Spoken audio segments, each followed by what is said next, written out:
Greetings and salutations, everybody. Oh, my camera's a little off today.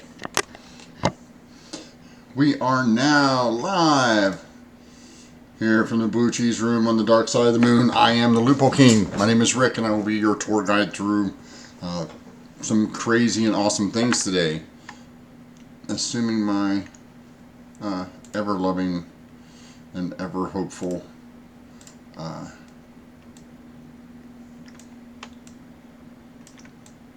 screen likes to mess with me every now and then. You know how it is. Let me fix this down a little bit. Sorry, I had to move the camera earlier today. Welcome. We're going to continue working on this wonderful map here in Dungeon Draft. Parts 1 and 2 are already up. This is for DM the Mark Knight, who you can watch, who is streaming right now. If you want to check him out, listen to his, watch mine, whatever you want to do. So we are working on basically a circular maze map. It's in a cave. We're using Dungeon Draft, and right now we are adding terrain to the interior. I want to switch this back to the terrain void so we can get a better look at it.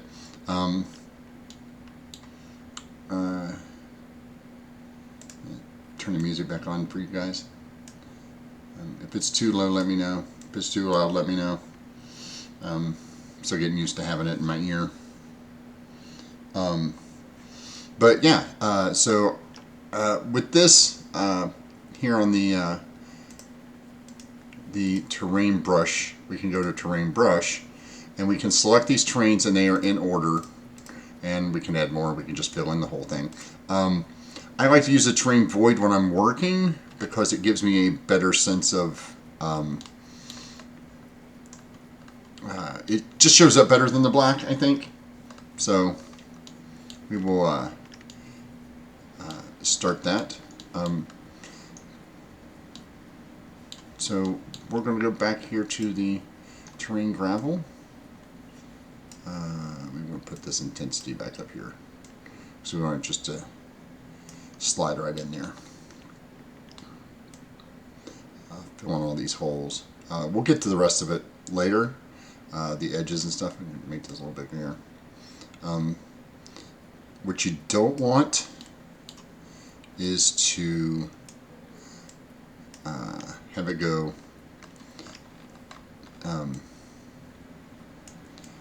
too far, because it'll stretch underneath like this. So we don't want it to. We don't want it to do that. We want it to come just to the edge here of this area. We're going to be filling this in.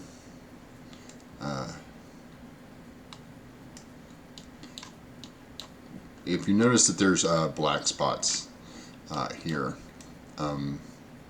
that is from where we, if you watched in the last episode, where we used the cave dig tool, which is brush the blast open tool, to erase the floor of the cave, because terrains will not be placed. You cannot place terrain on top of the cave floor. It's just the way that it handles things. So you can just go in and use the blast open to basically erase the floor, and that's what happens. But if you do it in such a manner that you don't get it all, right, like this, it leaves these cool shadowy looks.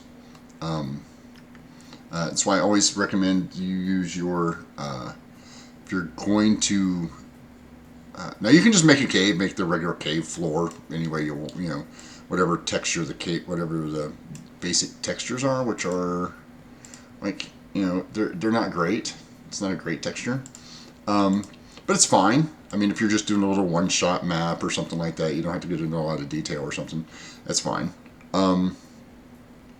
For me personally, I spend more time on my maps. So what you'll see is you'll notice that It just makes it easier, and it adds depth to your map. So when you're busy, doing this, and you're like, oh, I wonder if my map looks real. And you're like, oh, well, yeah, it kind of looks real here because this is just random. Because it's not like you purposefully made these. You were just trying to erase the stuff, and some of it didn't come loose. So, also remember, Control S is your best. Control S in Dungeon Draft saves your work. So I recommend you learning how to do that on the fly, and don't forget to do that when and if you can. So I wonder if I can get. Nope, too big. Can I get this big? Here we go. Let me take this down the hallway here, like this.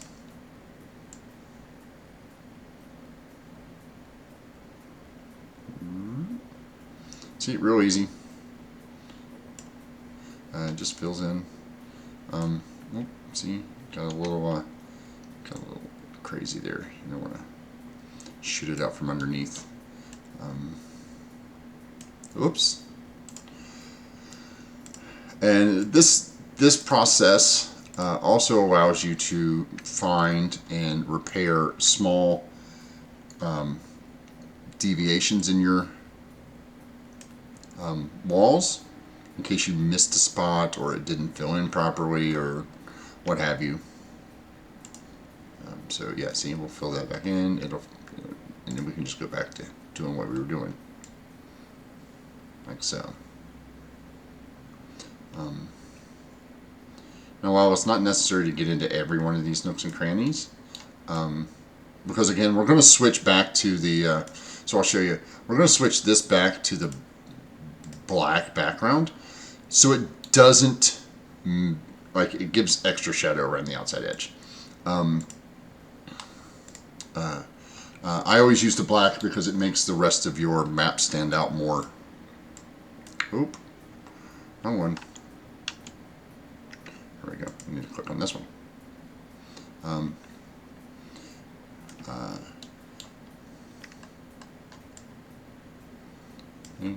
And see the problem there? It's just a little too big.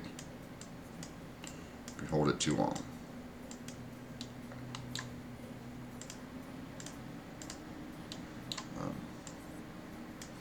We can scale this down through here.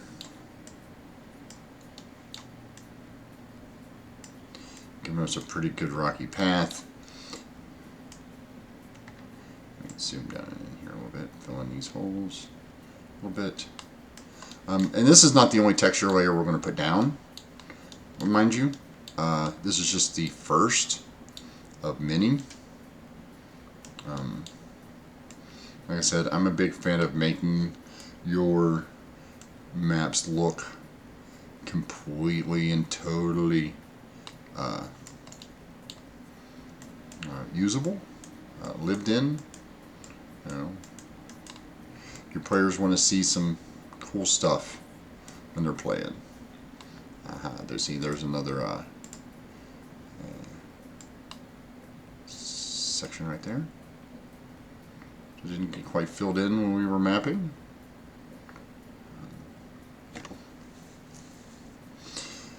And occasionally it'll change the way the wall looks, so there's that.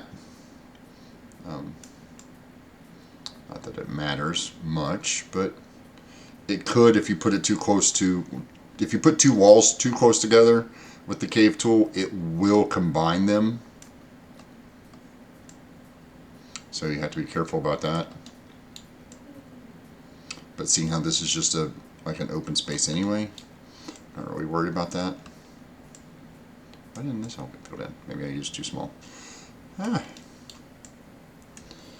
So I'm happy to take questions. You can send me questions via Discord. You can do it in chat right now. I'm more than happy to discuss processes and no, that one got too far away from me, didn't it? Here we go. know, the process I use, what programs I use, what I think is better, just random questions about what I do or when I do it. Like I said, this is a map that I'm making for a friend. Oops. This will be used in one of his games for later use. Not exactly going to be using it like immediately, I don't think. But it could come into play here soon.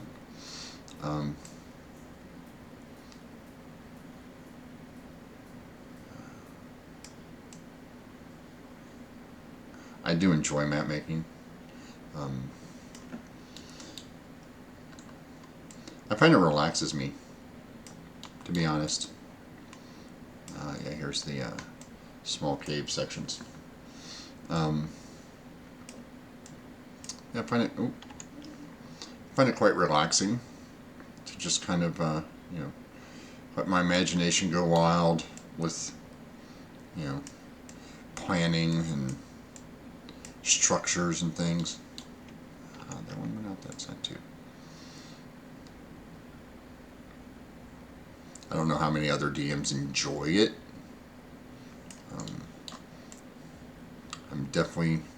I might be one of the few that does, but given the fact that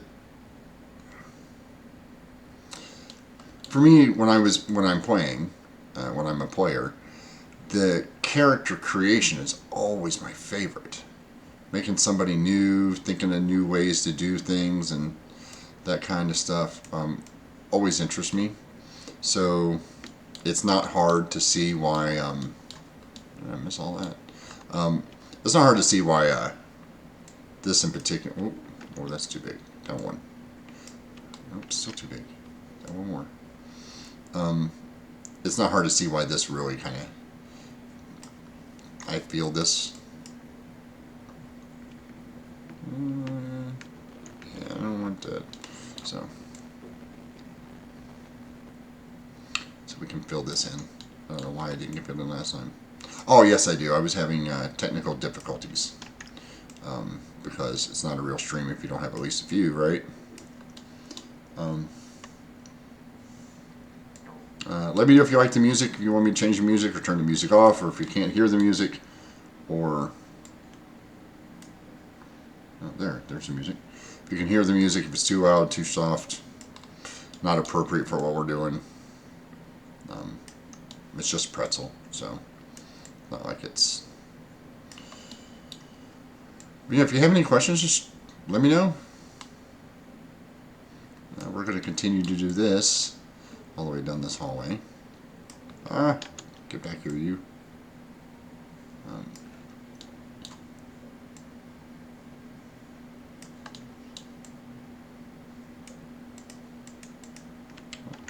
I'm going to zoom in. Just like anything else, Control Z will do the good old undo.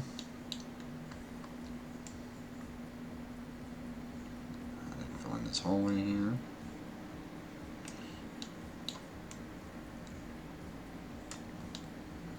Why is all that? What the hell happened here? Finish filling this in here real quick. Come all the way down here. Fill in this section real quick, like so I know where I'm at. Good. Okay. Fill this back.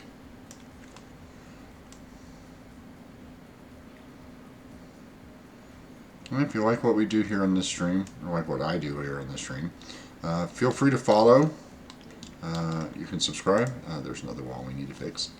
Feel free to subscribe. If you have a Amazon Prime subscription, you get a free Twitch Prime subscription that you can use, and we'd love for you to use it here. You can also just donate directly to the stream. You can find us over on Patreon, which is where I'm going to start putting some of these maps. Now, I've been convinced to actually do that. Yeah, okay, so that's right. Why is none of this? That's so weird. Yeah,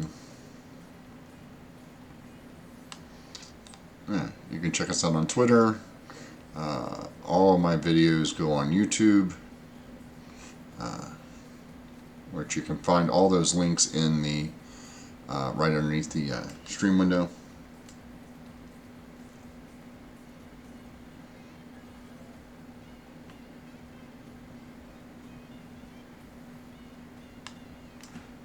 Again, if you notice, this is an actual texture. Like you can see like if you zoom in really, really close, you can see that this is actually the cave floor texture. And if you, oh, too much there, and it won't go over that because of the way the layers work. So your only hope is to delete it and then put in the new stuff. However, if you leave just enough edge and stuff, it adds really nice shadowing and other effects around this. So you can really get a good, nice layer on here. Now again, these kind of tools are useful for those of us who do not have the artistic capability to hand draw this kind of stuff, which I'm sure some people do and some people don't. I've seen great artists draw some of the best hand-drawn stuff, hand-drawn maps that are just crazy. And while I use maps from other people, I am mostly a stickler for making my own maps for my own campaign, because that way I can guarantee I get what I want. That is not to say that I don't use random maps for, small villages that, are just here. I'm just filling in the small village section here, and it's like, oh, well, I just grab a random map and use it as a small village. But I do like custom maps, and let me rephrase that. I always like custom maps. I prefer maps. Come on, stop doing that. I prefer maps that are exactly what I'm looking for, not partially what I'm looking for. Like, if I want a village, I want a village that looks a certain way, or I want a village that, I want a castle that has a certain feel about it. And sometimes you can find some that are close enough. If you don't have the resources to... Oh, there's another wall.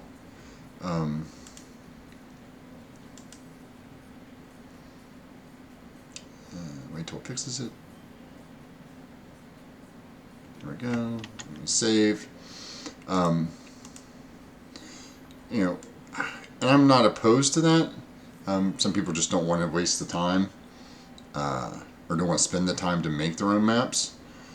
They think it even takes a lot of time to even search for the maps, and sometimes they don't put effort into it. And I think that's wrong from a DM perspective. I think that the maps should have... I consider the map an NPC. So if you put... I put as much detail into my NPCs and my map... I put as much detail into my maps as I do my NPCs. Because it's important. It just is. And I feel like a good map can tell a story just as good as a good narrative. I think a good map will add to your environment, your persistent world, your the feeling that your players exist in a space that is unique to them. And if you... Oh,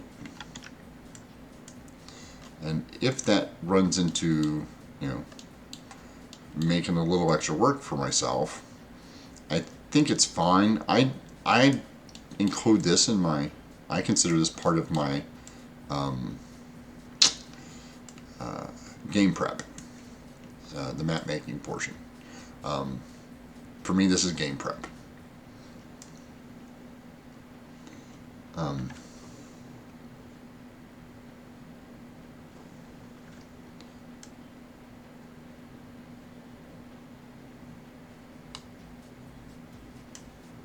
music is horrible.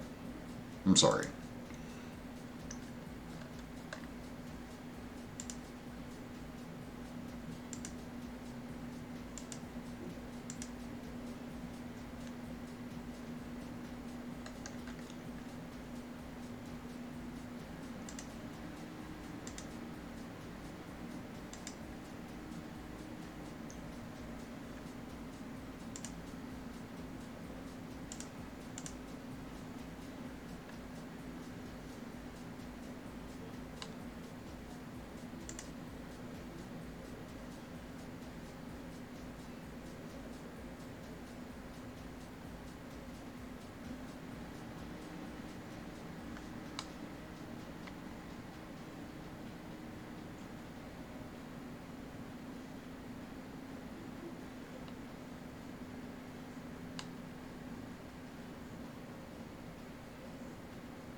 Ah, sorry.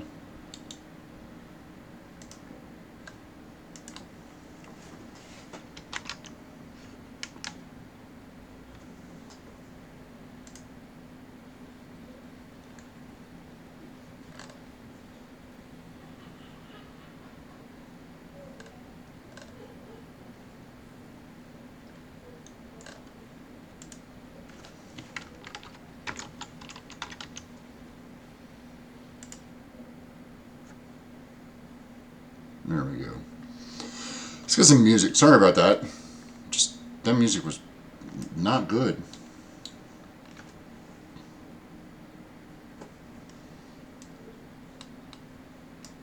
I'm gonna fix this edge here.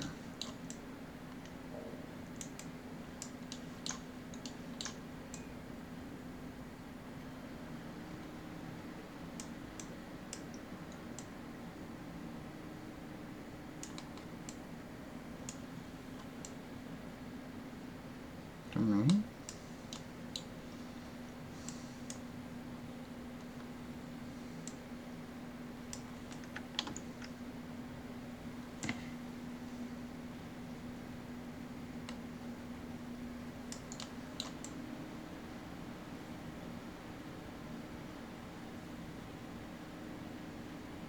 Oh, wall problem.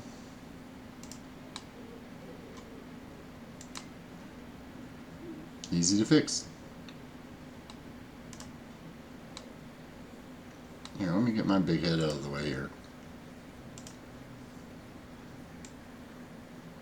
Greetings. How's it going, Nova? Just doing some... let me know if the music's too loud or not loud enough. I can't tell. Oops.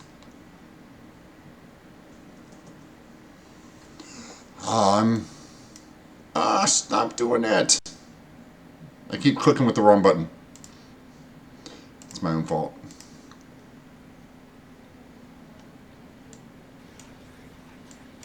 Can you hear that?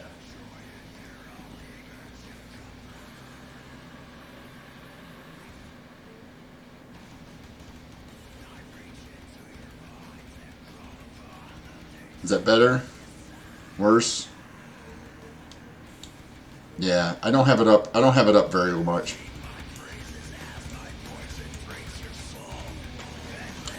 It's kind of a little more metal.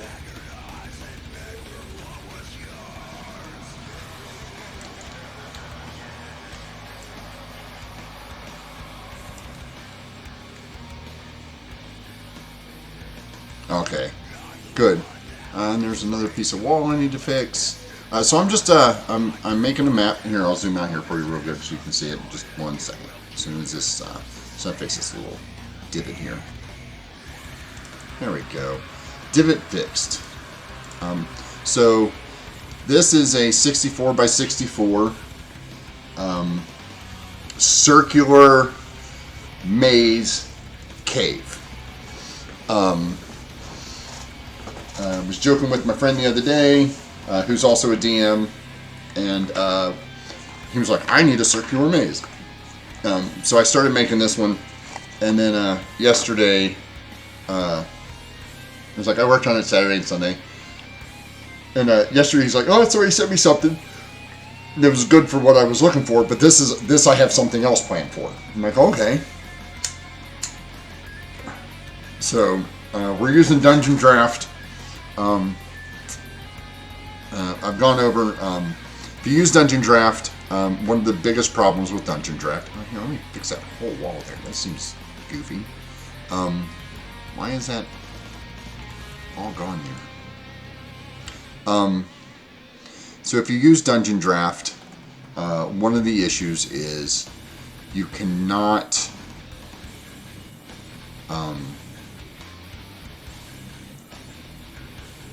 put terrain on top of the cave floor, right? So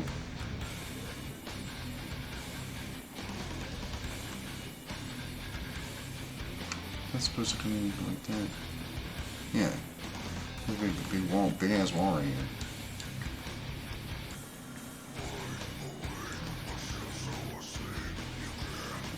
Oh, this is gonna lag like crazy.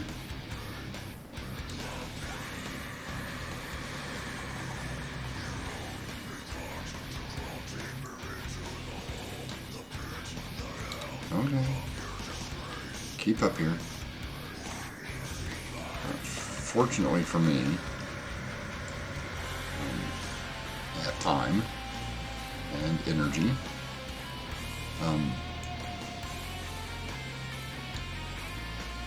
If you see that black there on the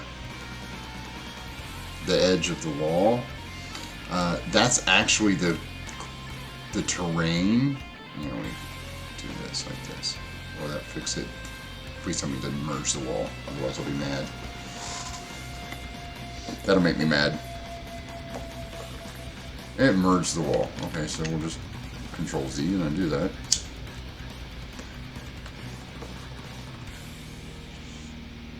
There we go. That's better.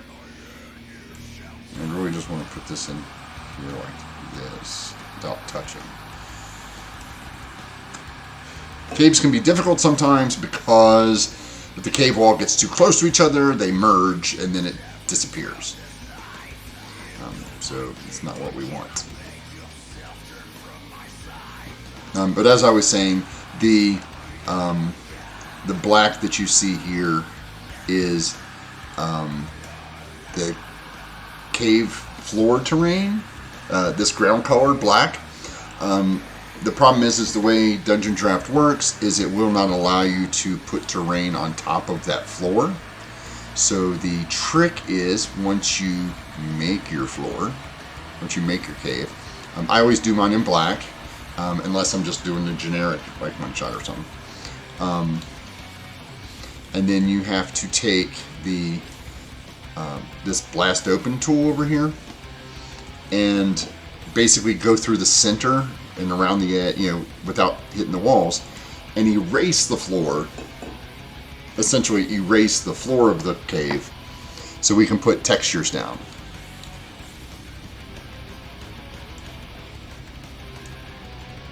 So I have to fix this because apparently it got screwed up for some reason.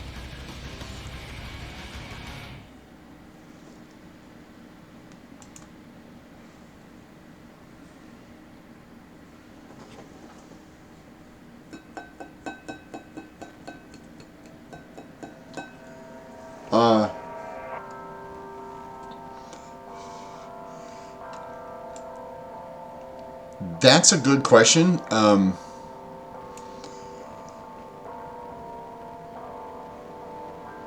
Yeah, it is. That is annoying to go through. It is really annoying to go through. But it's a way the texture layers are placed on there. There's no way to fix it unless you go through and delete it all. So yeah. As opposed to D20, D6, or D100, I want to say that it almost invariably depends on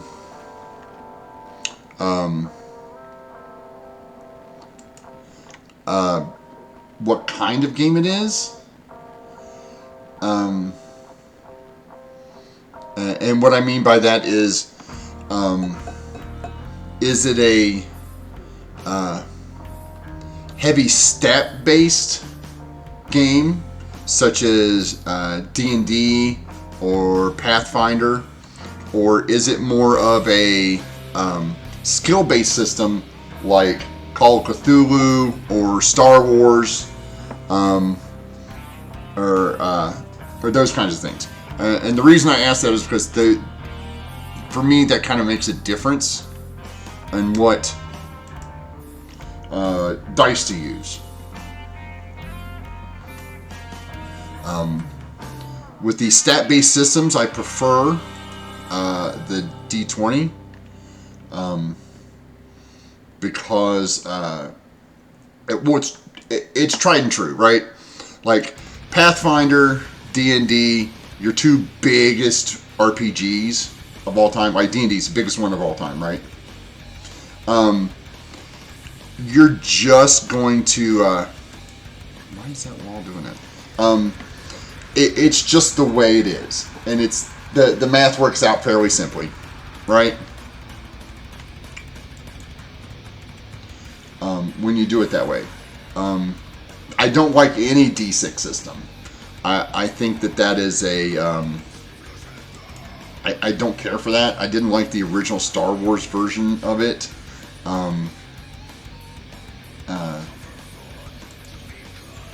I think that D20 and D100 are probably your best bet. However, there is another good system which people tend to like, which is the White Wolf games, Vampire the Masquerade, things like that, where it's a pool of dice that you use. So if you want to look at something like that, D10s are always great for that. Like, that's a good system too. So I wouldn't use a D6 system. The math is really wonky when you're trying to do D6, because it's hard to divide those up in a good way to make them feel good. D100s, like I said, D100s are is something I would go straight to for heavily skill-based things. Like if you're just talking like, oh hey, like Call of Cthulhu, where it doesn't really matter. Like your skills are based on your stats plus your skill ranks. So you can have somebody with a lower intelligence score, an average intelligence score, but be really, really versed in a single subject, so you have a much higher score. And that is easier to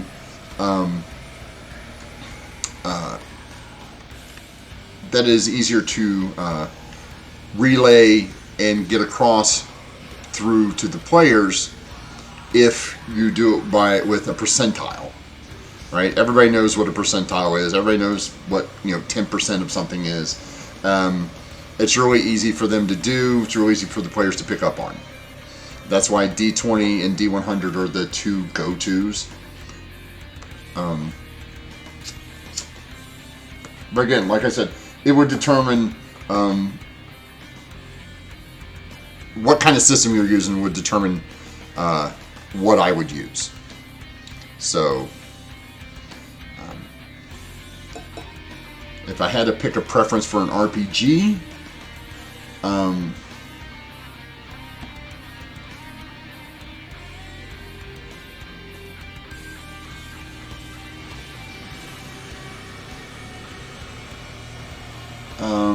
no, I wouldn't. And the reason is if your character always succeeds, there's no upside. Right? Regardless of the penalty,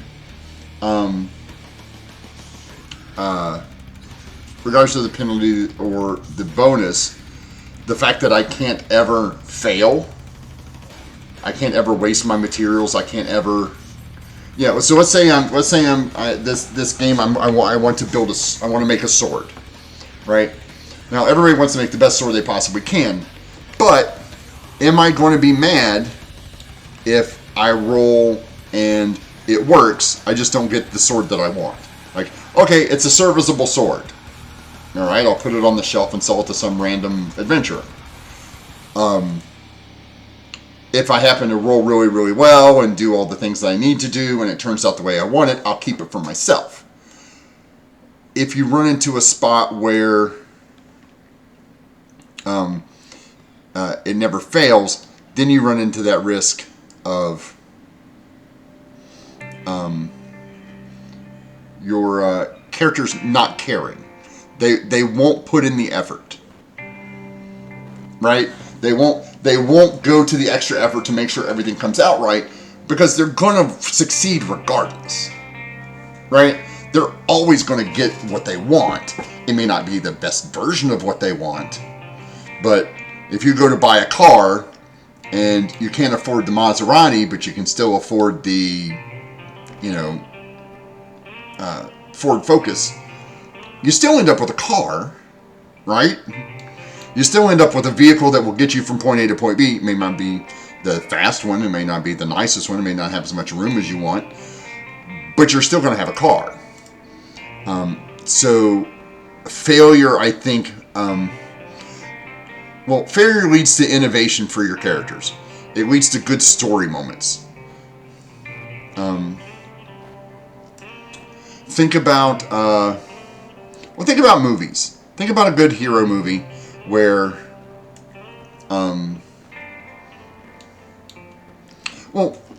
think of Die Hard.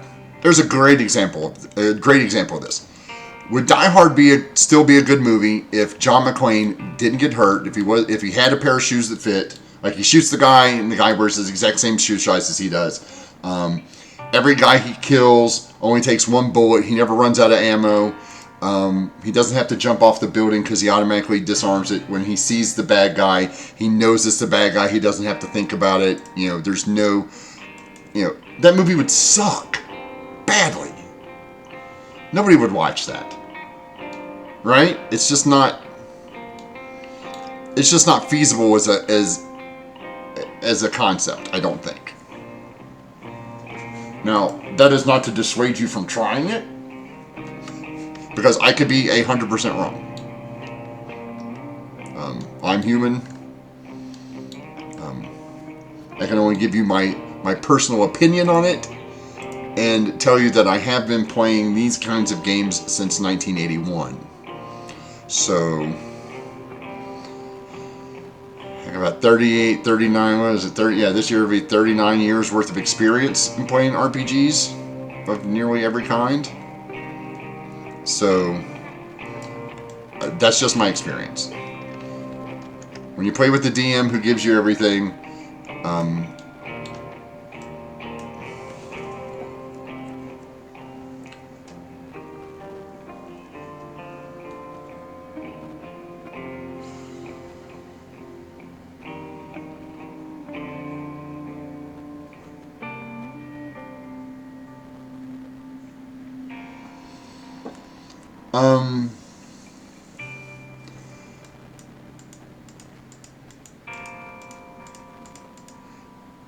so if you're talking about a game like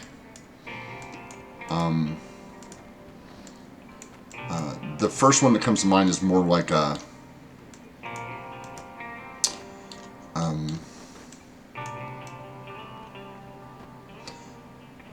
Warhammer, right? So that's kind of the basis for the minis games, where you are the person controlling all of them, but you're technically not a character. Those are different than RPGs, and I think it would be a hard sell if the person playing doesn't get to be involved in. Now, I mean, if it's like I'm trying to think of a game that would. I can't think of one off the top of my head right at the moment. But I don't. You have to be my advice is to have to be careful about what your players can and can't do. If your players are generals controlling armies, and then they control the army, as well as they control the generals and they control the armies, but the main characters are not involved in that. You run into kind of the same thing you do with the skill rolls, where they can behave any way they want, right? They don't have to be judicious with their armies. They don't have to be as tactical, because there's no sense of them dying, right? That's one of the things that gives D&D its upside to a lot of other games, is the fact that your character could just die. Like, you guys could go into the players could come into this cave, run into the monsters here, get about halfway through it, and somebody dies. And that adds a level of investment to the game, right? You become invested in your character. If your actual character is in the back lines and isn't under an undue amount of stress, or the decisions they make don't affect them immediately, it probably won't. Why is these walls screwed up? It probably won't have that big of an impact if their army loses. Now, nobody likes to lose, right? I mean, they're not going to go out of their way to hose themselves or anything like that. I'm not saying that, but you do kind of want them to be invested. You want the players to be invested in their character to an extent that what happens to that character matters to them. If that makes sense. I don't know if any of this makes sense to you, or if I'm just rambling and not making sense. I'm hoping I'm being clear, but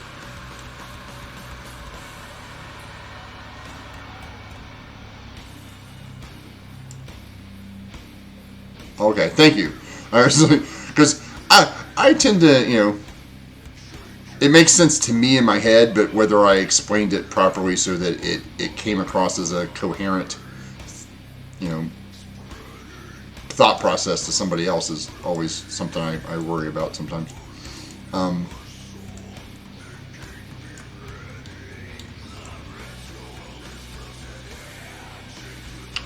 What's the word? Agency. That's the word. Your players need to have agency in their own lives.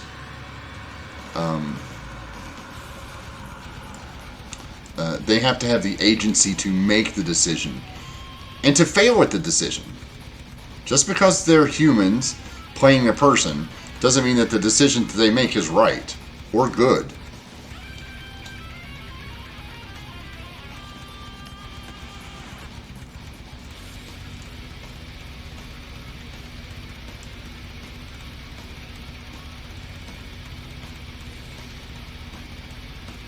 Okay, so see, that sounds plausible. I'm with you so far.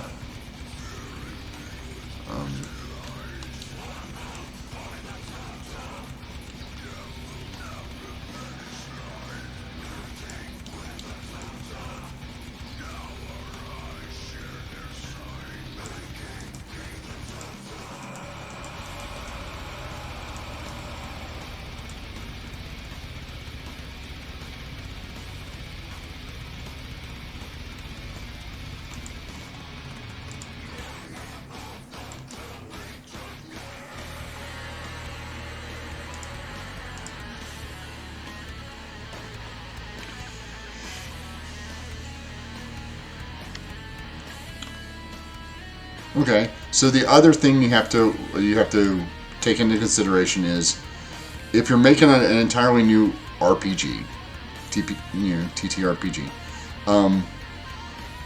are you doing it in the D&D kind of RPG style, or are you looking at more of a board game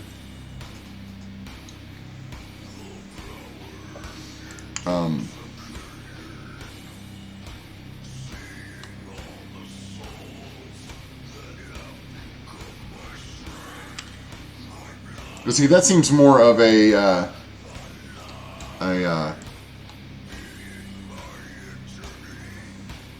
hate to call them board games because I mean they are board games, but they're also RPGs. Like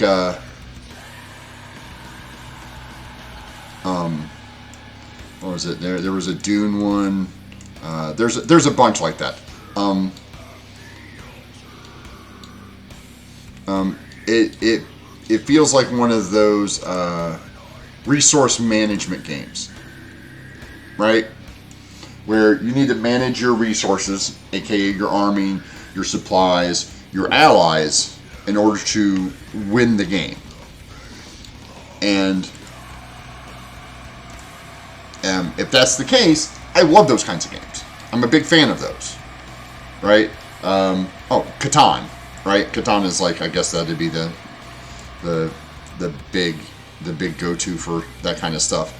But using armies as resources, using generals and that kind of thing as a resource is definitely something you could do in a board game like structure where with RPG elements in it, and still achieve and still use the kind of combat system or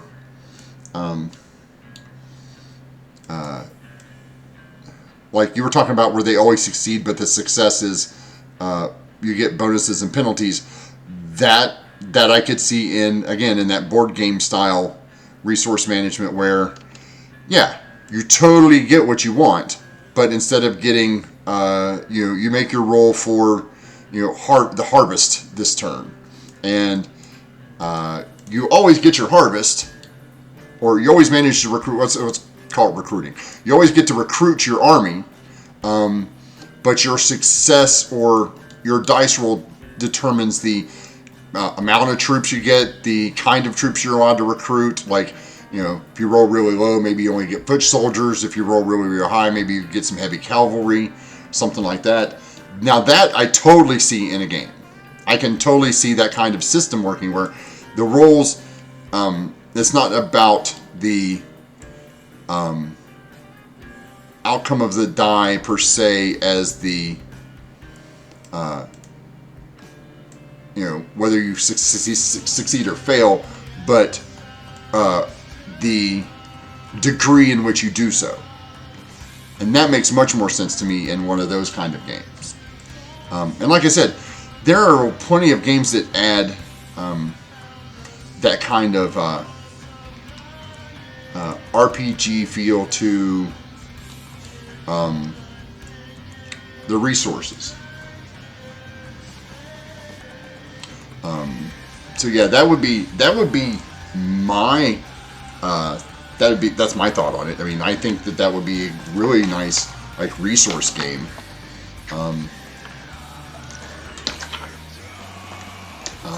That concept seems to fit exactly in what you're saying. Plus it would increase the replayability of the game.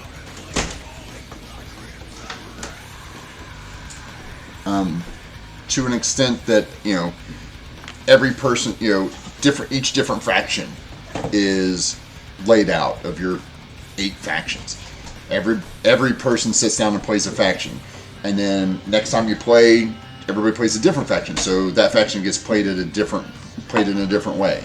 So the replayability of the game. People talk about not having a lot of replayability and those kinds of things, but let's be honest, Risk has been out for how long now?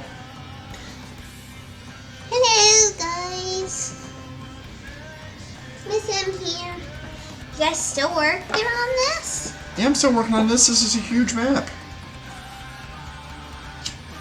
Okay. I mean, look how big this thing is. It is. It's huge. It's huge, humongous. Yes, it is. So, who's our viewer? It would be Nova Tempest. Nova Tempest. Is he still here?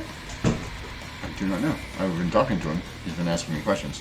So, I'm assuming he's still here. Okay. Or at least hear enough.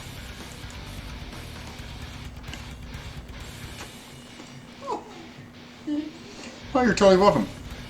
Oh, and thank you for the follow. I appreciate that very much.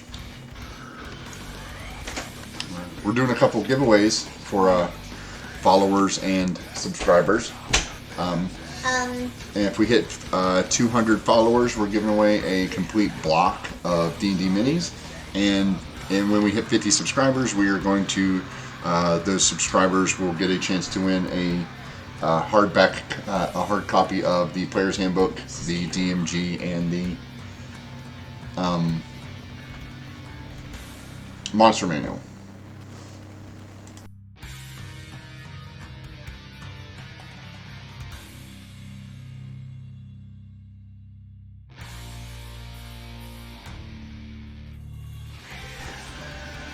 Where's she get? Well, You're the one that told me to leave her alone, so I did. well, you usually give her more, so let me turn her off. What?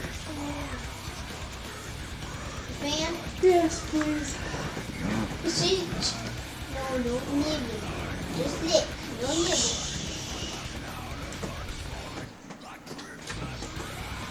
Yep, tell your friends. Send them all over my way. I'm going to continue to be doing this map ever so slowly. Thank you for the follow.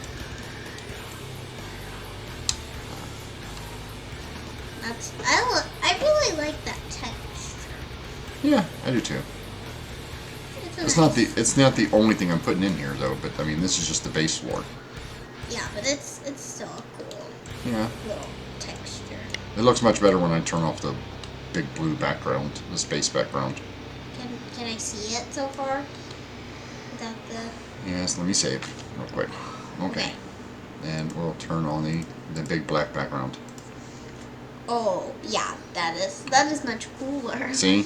Yeah. Isn't that much cooler? That's what it'll look like eventually. I have to do But- something with this. This is just a crappy. Blob. Well, no, there's a thing of lava under there that it won't delete for some reason. So. See, I should be able to hold this and erase this. Why won't it? But it won't. So. That's not good. But we'll go back here to the void so I can see what I'm doing here. Yeah. And they can't see it very well. Huh? And They can see. That's fine. Everything's fine. Pretzel Rocks is playing a new song. Cute. Yes, it is.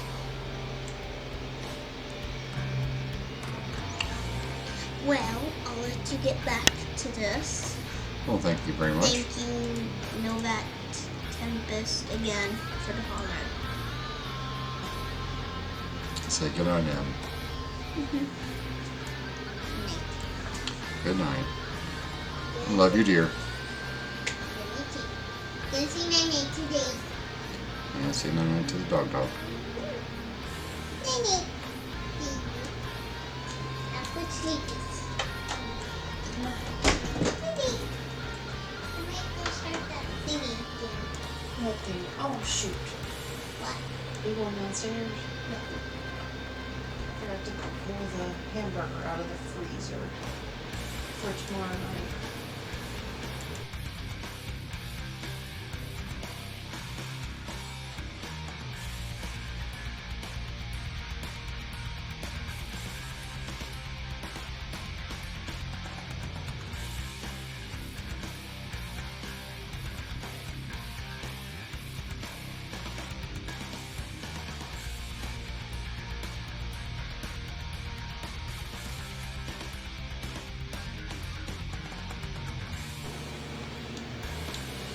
Yeah, so we're getting close to being done with this first layer.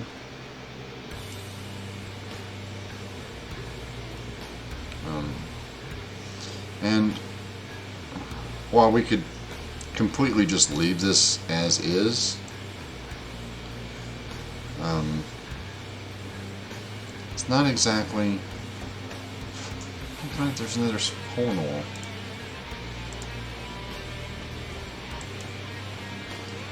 And there's another one. I'm not done.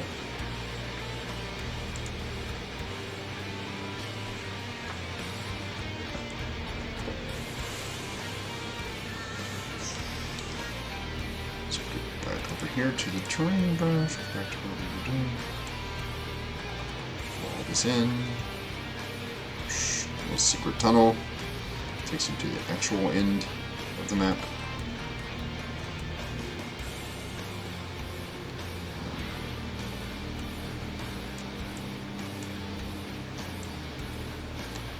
These holes here. This one.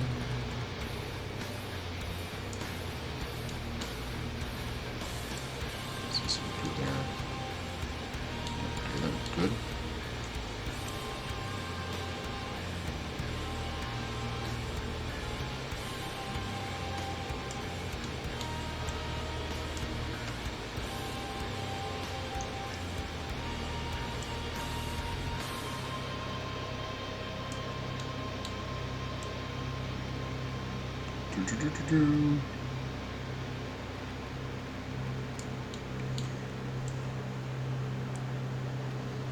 This is not hard, it's just time consuming. Oh, look, there's another hole in the wall.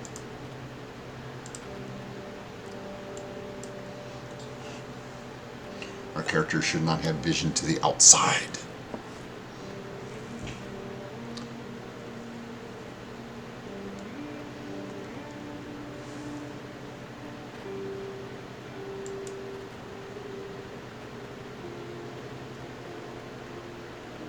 Come on.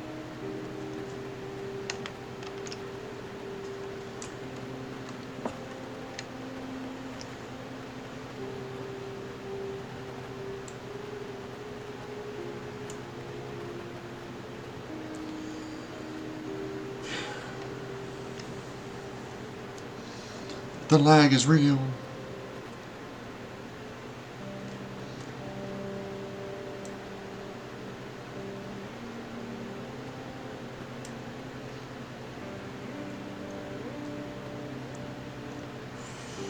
I'll go back over here.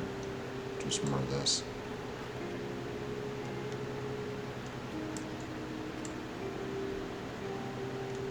See if it'll catch up here in a minute.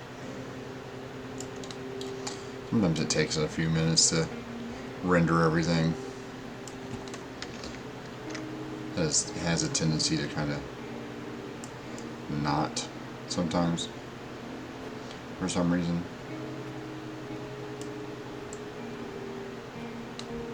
Oh no, this is a great program. You just want me to just fill this spot in with a dirt hole. What you want.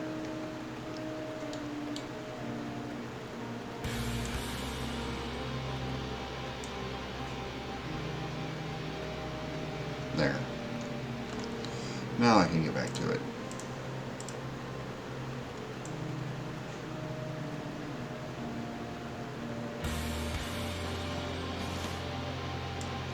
Well, that's cool. That even gives us a cool little... Where are we at here? Okay. Finish up the interior here.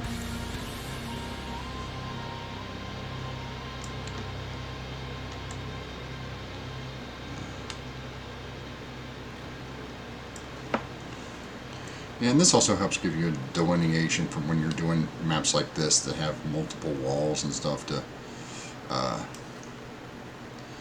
remember which one's a passageway and which one isn't. Which is the hardest thing when you're constructing some of these is, where did my floor go? Where did my wall go? I mean, you know, you have to decide where things go. Now this seems more of an actual maze than we had before. So,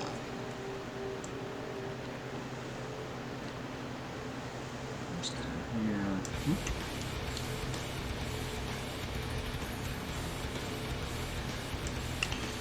I wish they would add a feature to where terrain wouldn't go underneath walls. That would be cool.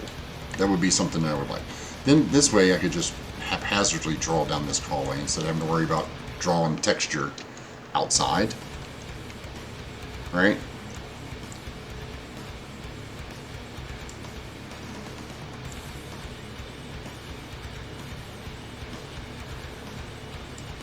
Oh, come on.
Oops.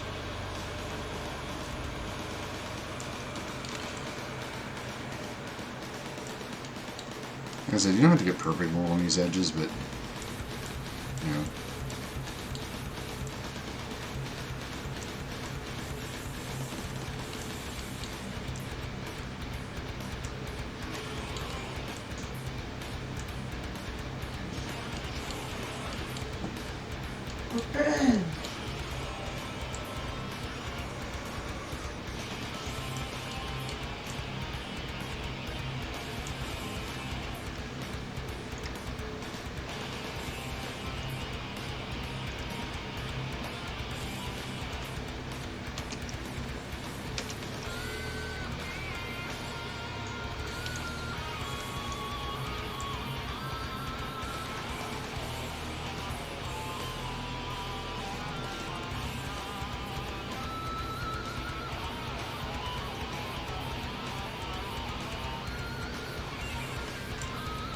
It gets so touchy sometimes.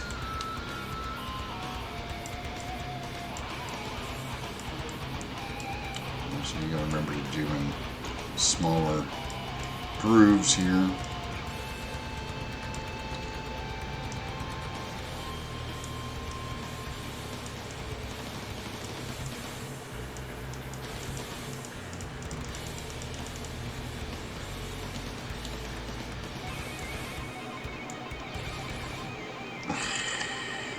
Or wall problems.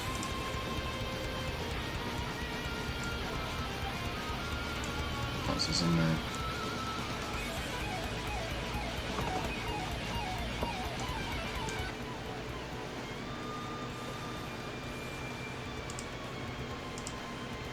Right there, our terrain brush.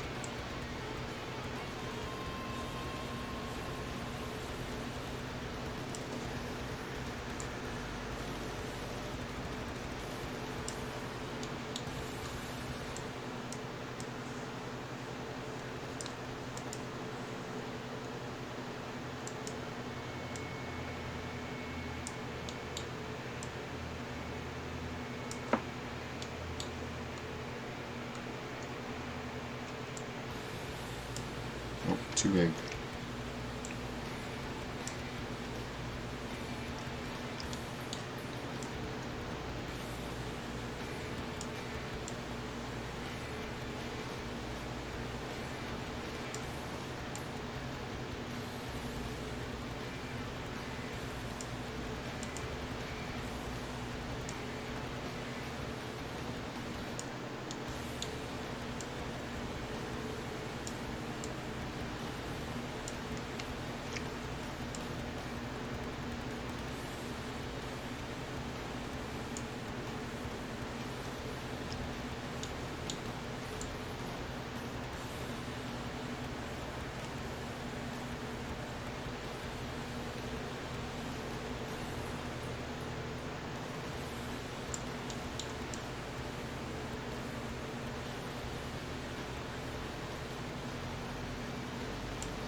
Look, more walls.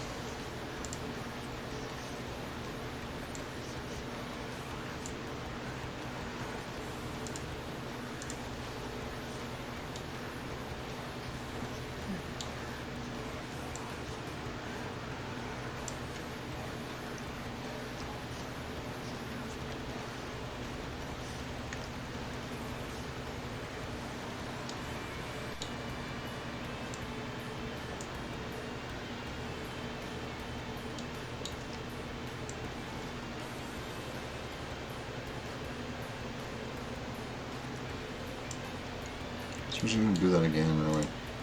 Okay.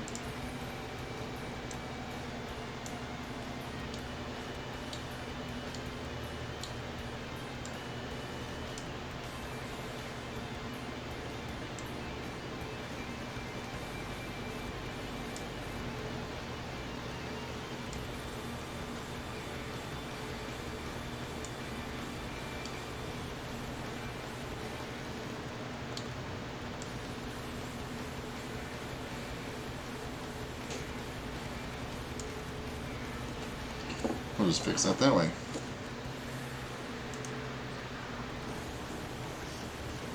Silly gnome.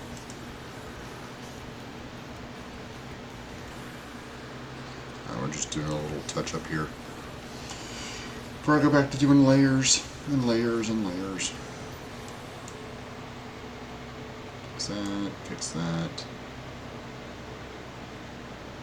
Fix that. Okay, here we go.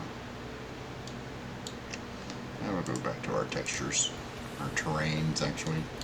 I keep saying textures, but they're technically terrain.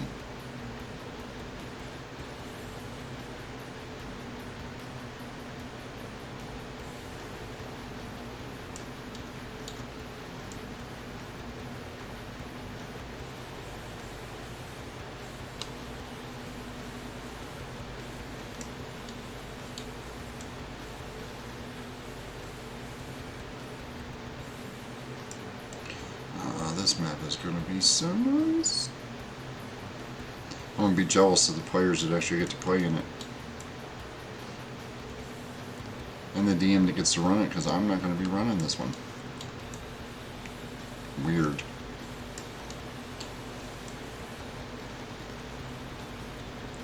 This is a map for somebody else.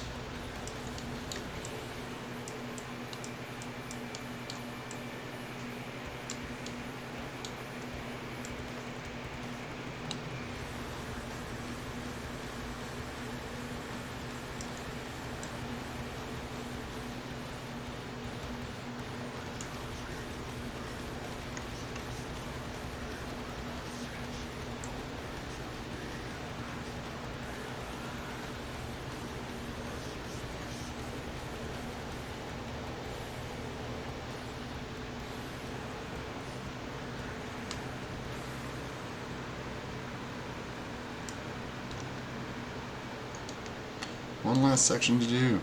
Yay.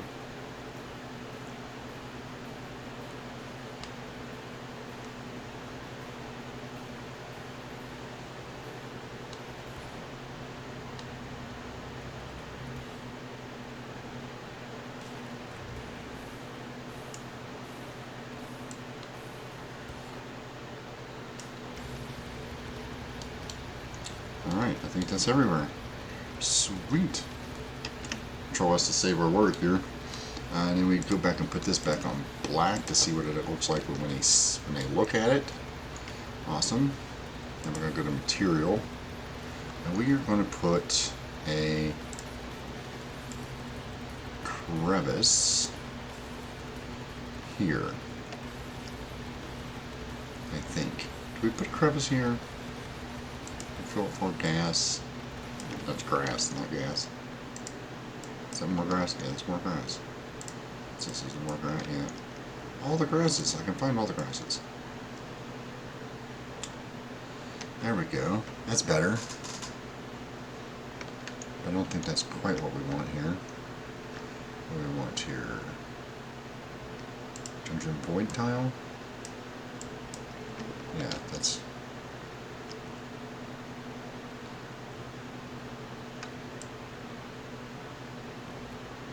Oh yeah, that's the lava. And it won't erase the lava for some reason. It's stuck.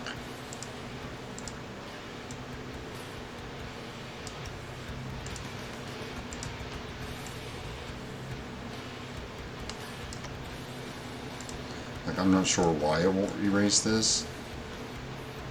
For some reason. I think it's on a weird layer, or it got embedded somehow for no reason. It's hard to tell.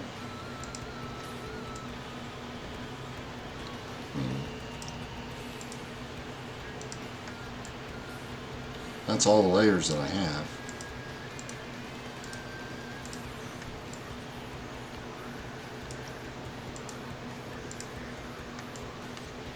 And this should be erasing it, and it's not. So,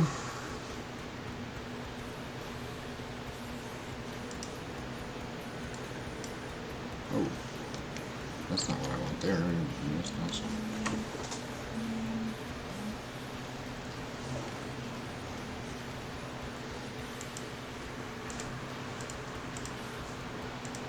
Well, that puts a whole kinds of nothing in there. We don't want that. That's just not good at all.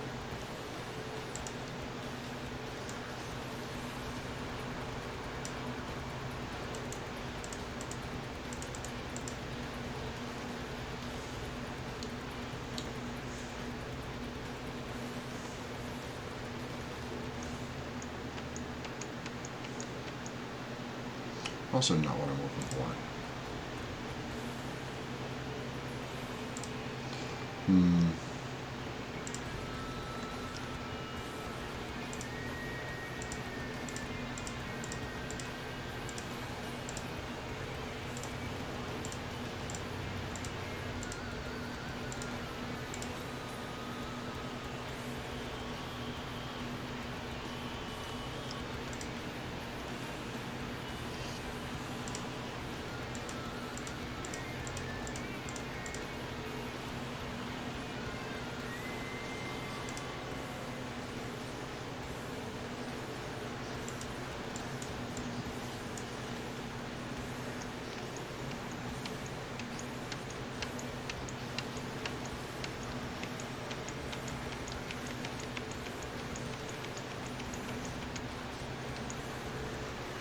Alright.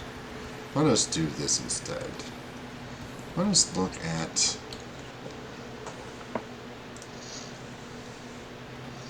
Can I cover it with... See, because I don't think I can cover it like that. I don't think... Can I put a path over it? What's this?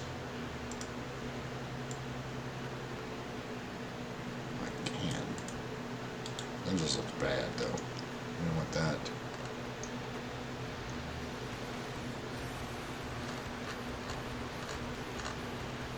Yeah, no, I don't want to.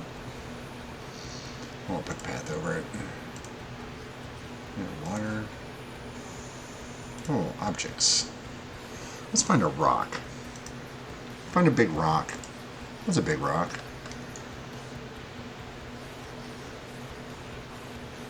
Yeah, that's nice. Make this bigger.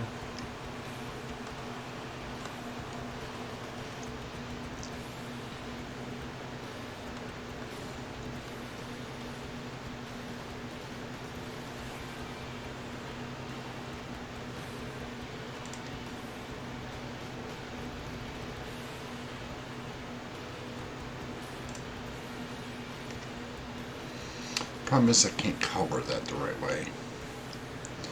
I don't like those.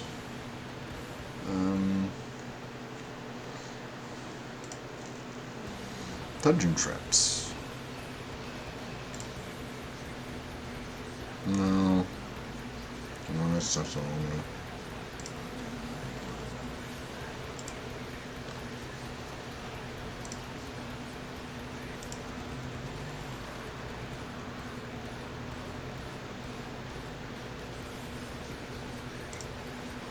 Caves and spiders.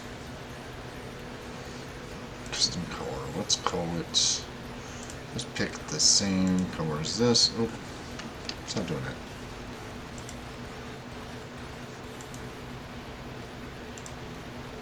Let's color them that color. And grab some. What's this? Yeah, what the hell? I need some nice big rocks here. These are bats, but let's grab some big rocks. There we go.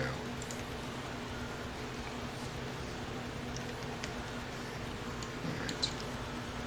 Yeah, I can do something with this.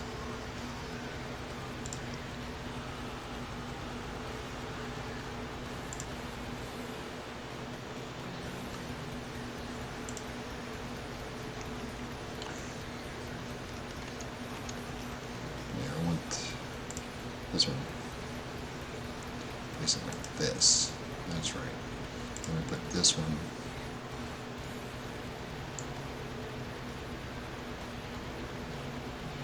here. Grab this.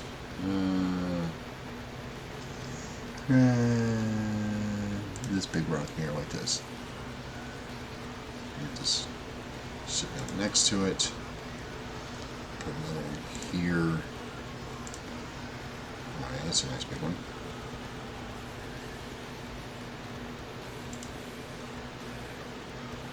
We can rotate these around and rotate these around a little bit here.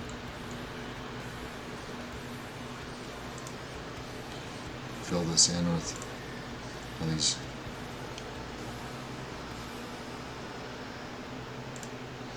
little pieces here.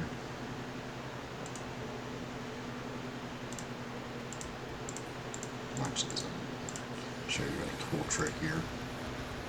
We're going to use the over button. Turn this way. Use that as kind of a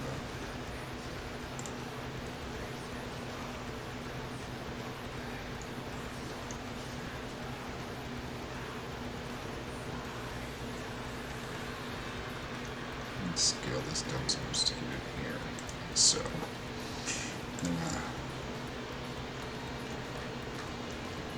you know what this is.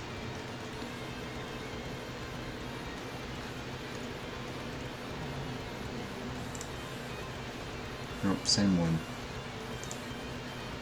There we go. Rotate it this way, shrink it.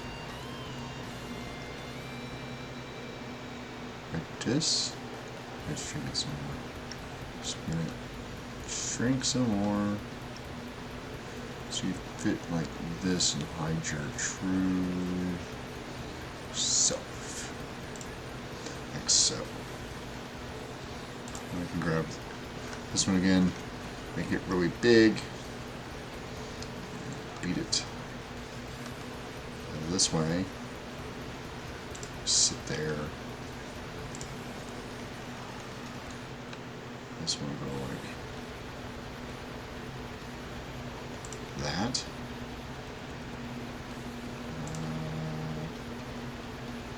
This one again. Oh no, we want this one. Shrink this one down like this. Rotate it the right way. There's that. And one last big piece.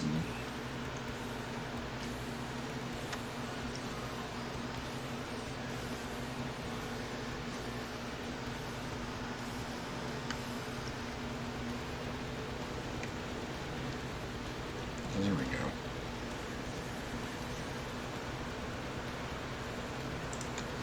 Now it just looks like it's supposed to. There we go. Fixed.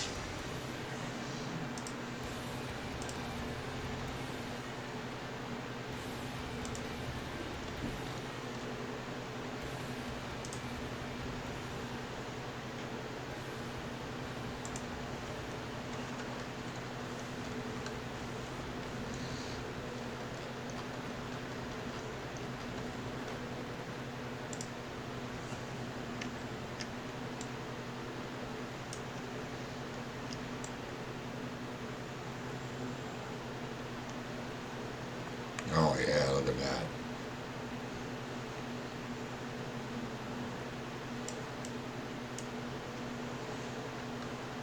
Heck yeah. That's what we're looking for.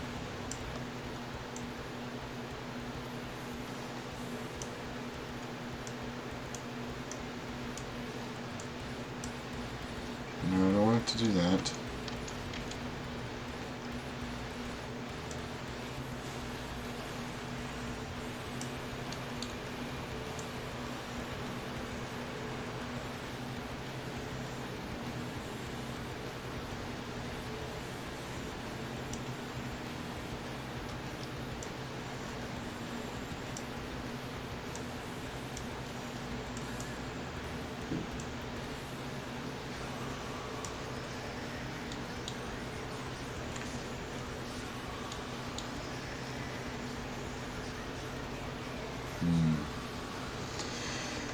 What do I think about that?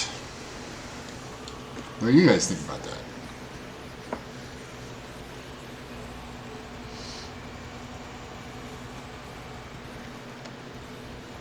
I kind of like it, but let's check out a different one. That's the rocks.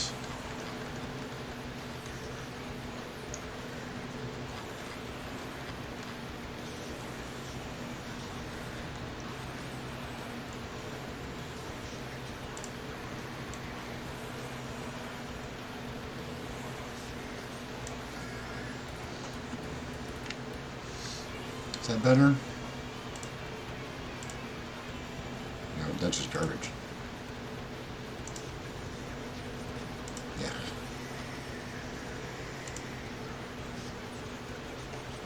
Well, that's not bad.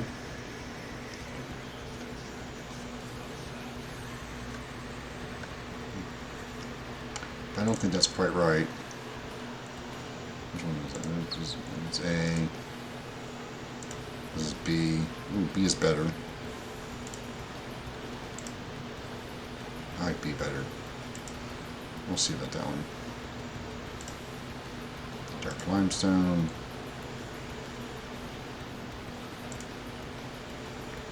Forest dirt clear. Dirt dark. Nope.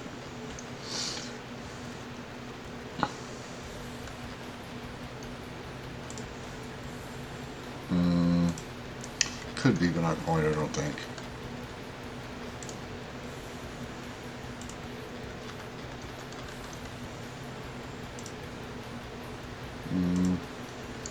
Is there a darker peach one? Like this? Nah, that's not gonna work.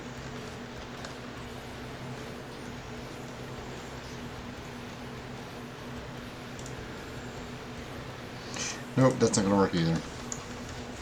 This is the difficult part here, is finding the correct. No. You have to scroll down the whole time too.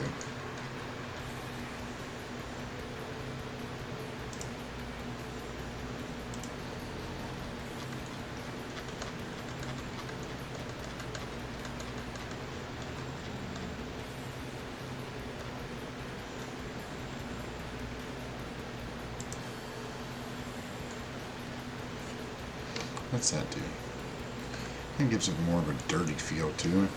In the flat rocks. I think I just.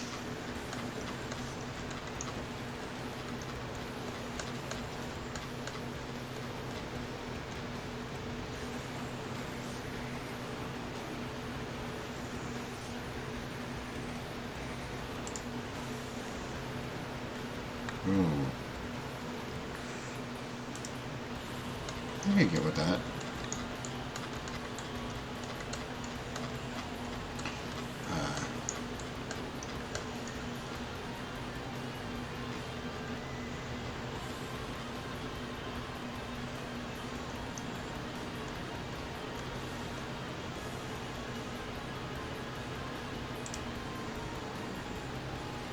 Nope. We'll just keep scrolling until we find something. I mean, I think it might be Flat Rock's Overlay C, but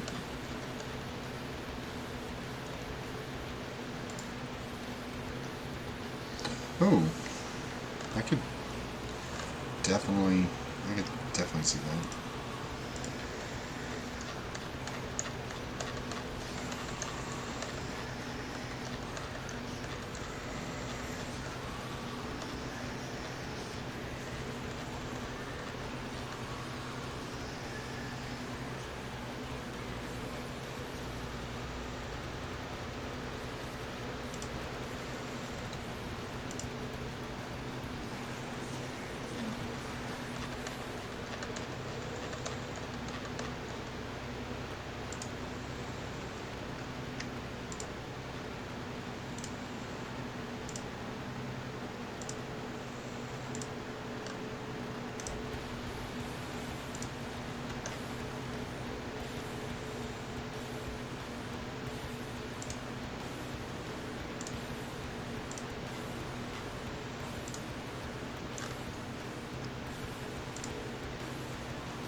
See, we can, now that we've done all that layering, we can, that whole layer, we can switch that to this. Yeah, I don't like that.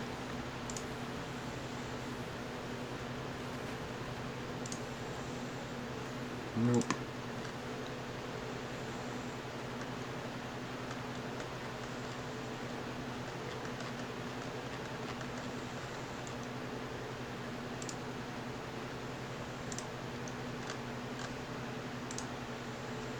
Yep, that's what I like.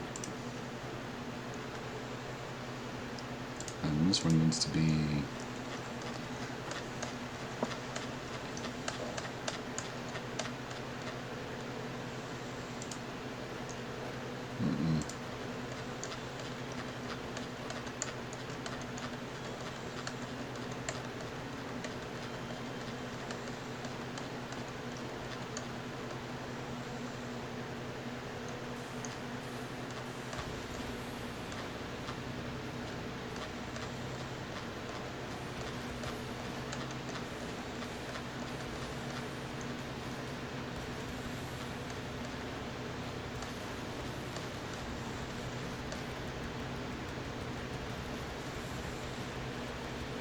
oh,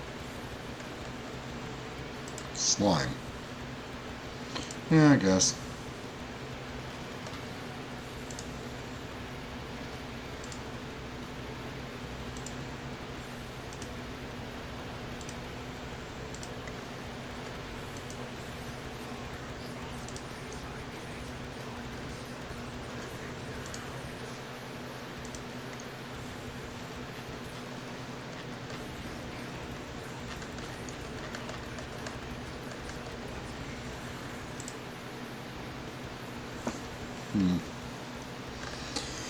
I don't know.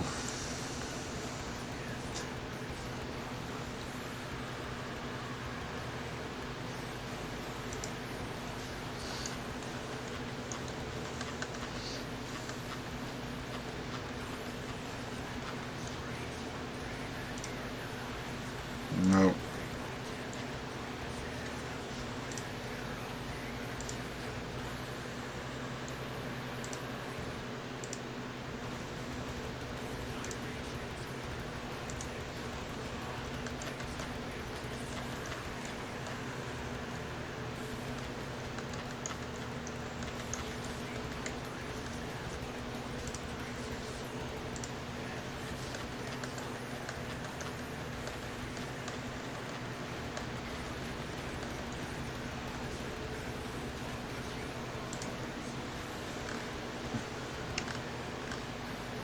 See, that doesn't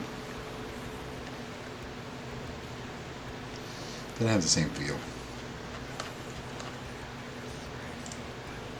Look, it's a city. For when you want to cheat.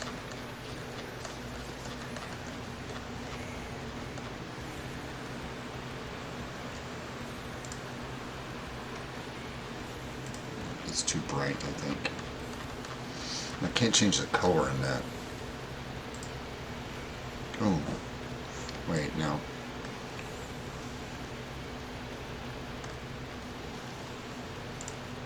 Cracked I6. Is this one darker? Oh, no, not that one. There's patch black. This one.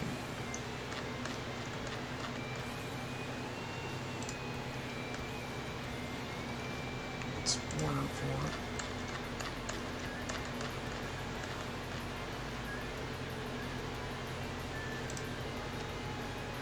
Ooh. There we go.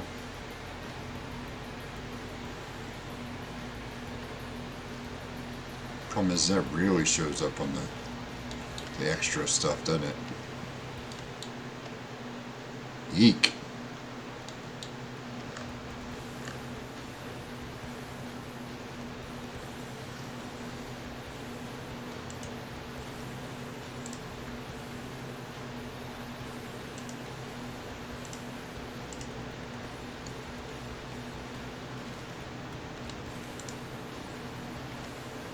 Oh.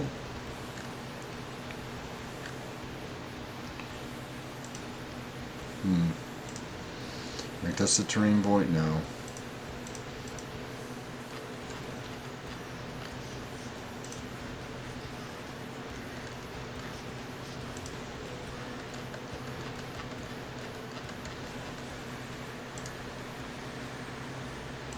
Oh, that's bright, isn't it?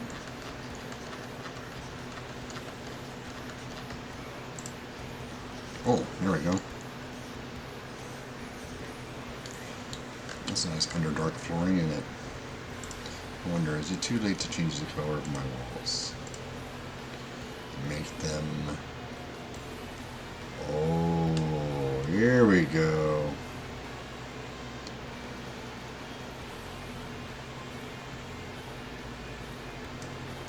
There we go.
Just a little bit more.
think I might be able to pull this off.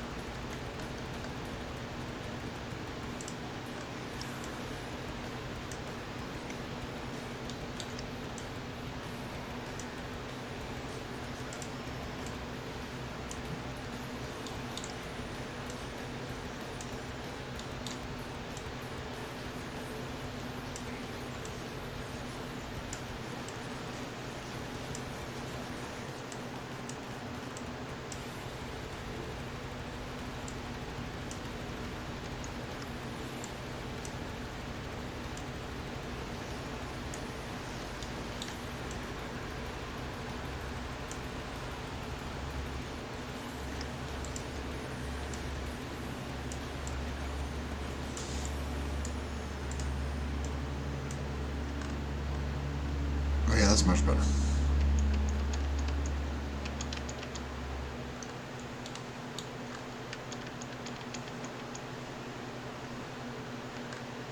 Let's see if this does what I want it to do.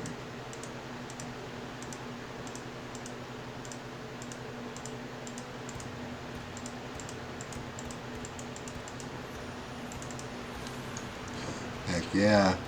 There we go. Now we're getting somewhere.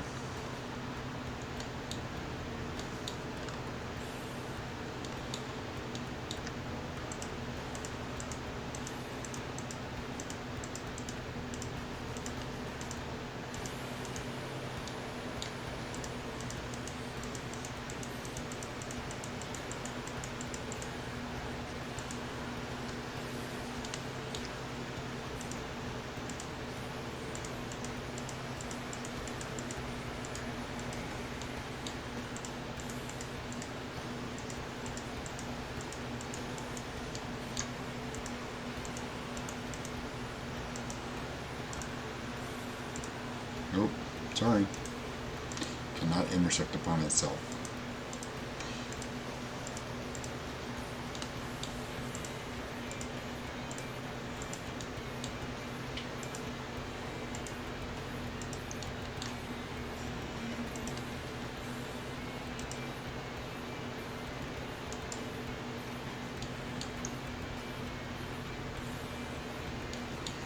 And it definitely gives the look I'm looking for.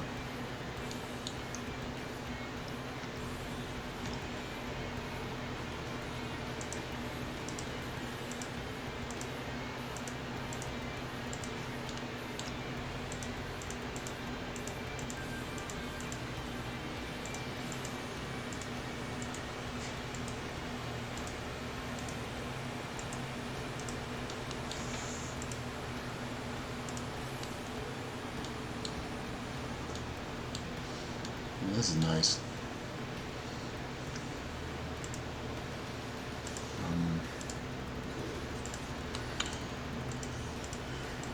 Alright, I want to save this.